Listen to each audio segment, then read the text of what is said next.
വർക്കിനും സർക്കാരിൻ്റെയും ഇടതുപക്ഷത്തിൻ്റെയും ഒക്കെ പ്രവർത്തനങ്ങൾ ജനങ്ങളിലേക്ക് എത്തിക്കുന്നതിനുമൊക്കെ കോടിക്കണക്കിന് രൂപയാണ് ധൂർത്തായി ചിലവഴിക്കുന്നത്.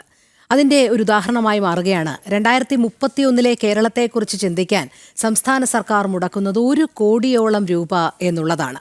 വിഷൻ 2031 എന്ന പേരിൽ 33 സെമിനാറുകളാണ് സംഘടിപ്പിക്കുന്നത്. ഓരോ സെമിനാറിനും 3 ലക്ഷം രൂപ വീതം ചിലവഴിക്കാനാണ് നിർദ്ദേശം.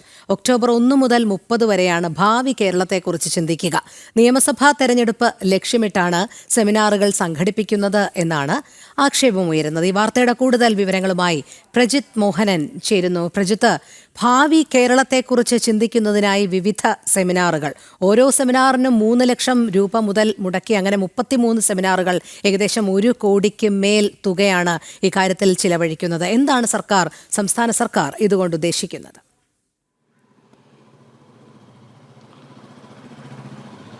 2031 കേരളം എങ്ങനെയായിരിക്കണം എന്നുള്ള കാര്യത്തിൽ പിണറായി വിജയൻ സർക്കാർ ഇപ്പോഴേ ചർച്ചകൾ തുടങ്ങിവെക്കുകയാണ് എന്നുള്ളതാണ് ഈ സെമിനാറിലൂടെ സർക്കാർ ഉദ്ദേശിക്കുന്നതായി പുറത്തു പറയുന്നത്. പക്ഷേ ഇതിൻ്റെ ഒരു കാര്യം എന്നുള്ളത് നമുക്ക് കൃത്യമായി അറിയാവുന്നതാണ്.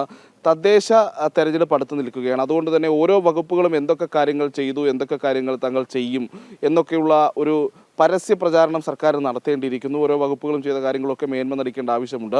എന്തായാലും വികസന സദസ്സുകൾ നടക്കുന്ന അതേ സമയത്ത് തന്നെയാണ് ഇത്തരത്തിൽ വീണ്ടും പണം ചെലവഴിച്ച് സർക്കാർ അത്തരമൊരു പ്രചാരണ പരിപാടികളിലേക്ക് പോകുന്നത് എന്നുള്ളതാണ്. സർക്കാർ പുറത്തുവിട്ടിരിക്കുന്ന ഈ ഉത്തരവിൽ പറയുന്നത് 33 വിഷയാധിഷ്ഠിത സെമിനാറുകൾ വിഷൻ 2031 എന്ന പേരിലാണ്.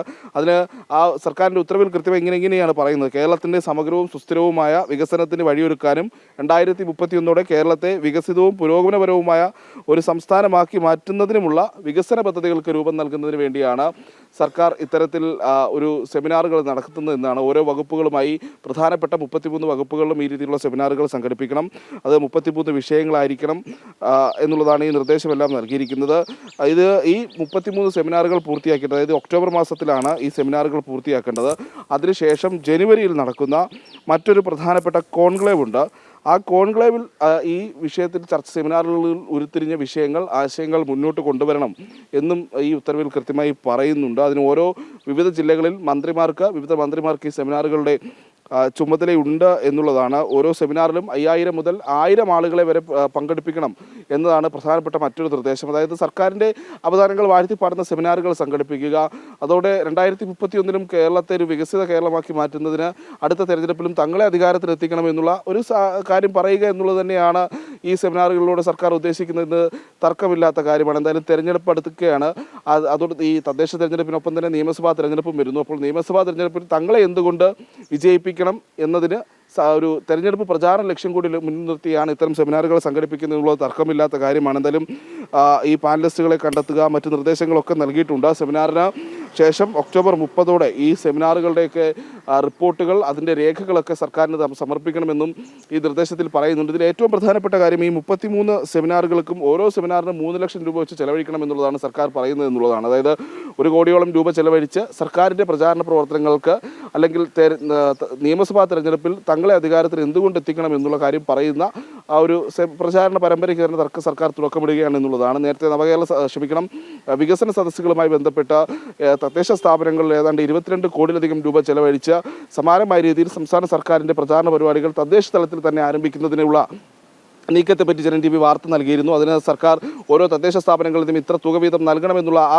ഉത്തരവ് പോലും നമ്മൾ പുറത്തുവിട്ടതാണ്. അതിന് പിന്നാലെയാണ് ഈ തദ്ദേശ തെരഞ്ഞെടുപ്പിനപ്പുറത്തേക്ക് നിയമസഭാ തെരഞ്ഞെടുപ്പിന് ലക്ഷ്യമിട്ടുള്ള അടുത്ത ഒരു പ്രചാരണ മാമാങ്കത്തിന് കൂടി സംസ്ഥാന സർക്കാർ തുടക്കം കുറിക്കുന്നതും നമ്മൾ പുറത്തുവിടുന്നത്. രോഹിണി, അതെ, അത് മാത്രമല്ല പ്രജിത്ത്, നമുക്കറിയാം ഈ കേരളത്തിലേക്ക് നിക്ഷേപങ്ങൾ ആകർഷിക്കുന്നതിനായി ലോക കേരള സഭയൊക്കെ കോടികൾ മുടക്കി നടത്തിയതിന് ശേഷം അത് അമ്പേ പരാജയമാകുന്ന കാഴ്ചയൊക്കെ നമ്മൾ കണ്ടതാണ്. പിന്നീട് 2031 കേരളത്തെക്കുറിച്ച് ചിന്തിക്കാൻ ഇപ്പോൾ തന്നെ കടക്കടിയിലാണ് സംസ്ഥാന സർക്കാർ.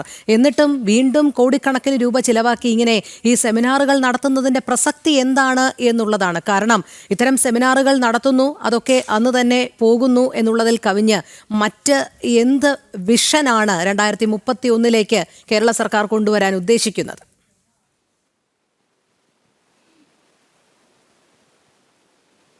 അത് ഈ സെമിനാറുകളുടെ ഒരു സാധാരണഗതിയിൽ ഇത്തരം പരിപാടികൾ സർക്കാരിൻ്റെ പ്രചാരണ മാമാങ്കം മാത്രമായി മാറുന്ന കാഴ്ചയാണ് നമ്മൾ കണ്ടിട്ടുള്ളത്. ഇപ്പോൾ നവകേരള സദസ്സാണെങ്കിലും ശരി, പിന്നീട് കേരളീയമാണെങ്കിലും ശരി, പിന്നീട് നടന്നിട്ടുള്ള എൻ്റെ കേരളം വാർഷികാഘോഷങ്ങളാണെങ്കിലും ശരി, വൃത്തി കോൺക്ലേവ് പോലെയുള്ള കാര്യങ്ങളാണെങ്കിലും ശരി, ഇതിനെല്ലാം സർക്കാരിൻ്റെ പണവും തദ്ദേശ തലത്തിലുള്ള പണവും പിന്നീട് സ്പോൺസർഷിപ്പ് എന്ന പേരിൽ ആരിൽ നിന്നൊക്കെയാണ് സ്പോൺസർഷിപ്പുകൾ സ്വീകരിച്ചതെന്ന് പോലും ഇപ്പോഴും വ്യക്തമല്ല. അത്രയ്ക്ക് സ്പോൺസർഷിപ്പുകൾ എന്ന പേരിൽ പണം രൂപീകരിക്കുന്ന സാഹചര്യം ഉണ്ടായി. അങ്ങനെ പണം വലിയ രീതിയിൽ ചെലവഴിക്കുന്നു, നികുതി പണം വലിയ രീതിയിൽ ചെലവഴിക്കുന്നു, പരസ്യത്തിനും മറ്റുമായി കോടികൾ നൽകുന്നു, മുഖ്യമന്ത്രിയുടെയും മന്ത്രിമാരുടെയും പടമുള്ള കട്ടൗട്ടുകൾ സ്ഥാപിക്കാൻ വേണ്ടി പറയുന്ന രീതിയിൽ കോടികൾ ചെലവഴിക്കുന്നു. അങ്ങനെ സാധാരണക്കാരുടെ ഖജനാവിലുള്ള പണം വലിയ രീതിയിൽ ചെലവഴിക്കുകയും അത് ഏതെങ്കിലും രീതിയിൽ കേരളത്തിന് ഗുണമുണ്ടായോ എന്നുള്ള ചോദ്യങ്ങൾക്ക് പലപ്പോഴും വിവരാവകാശ നിയമപ്രകാരമുള്ള അപേക്ഷകൾക്ക് പോലും സർക്കാർ കൃത്യമായി മറുപടി പറയാറില്ല.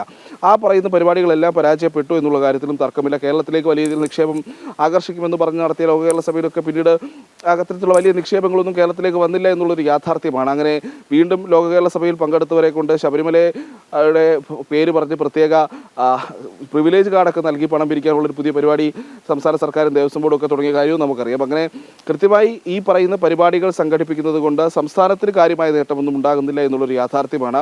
പക്ഷേ അതേസമയം തന്നെ സംസ്ഥാന സർക്കാരിന്റെ PR പ്രവർത്തനങ്ങൾ വളരെ സജീവമായി അതിലൂടെ നടപ്പിലാക്കിയെടുക്കാൻ കഴിയുന്നു എന്നുള്ളതും മറ്റൊരു കാര്യമാണ്. രോഹിണി, ശരി, എന്തായാലും സംസ്ഥാന സർക്കാരിൻ്റെ ഇത്തരത്തിലുള്ള ധൂർത്തുകൾ ഇങ്ങനെ തുടരുന്നു എന്നുള്ളത് തന്നെയാണ് ഈ കടുത്ത സാമ്പത്തിക പ്രതിസന്ധി നേരിടുമ്പോഴുമുള്ള വിരോധാഭാസം എന്ന് പറയുന്നത്.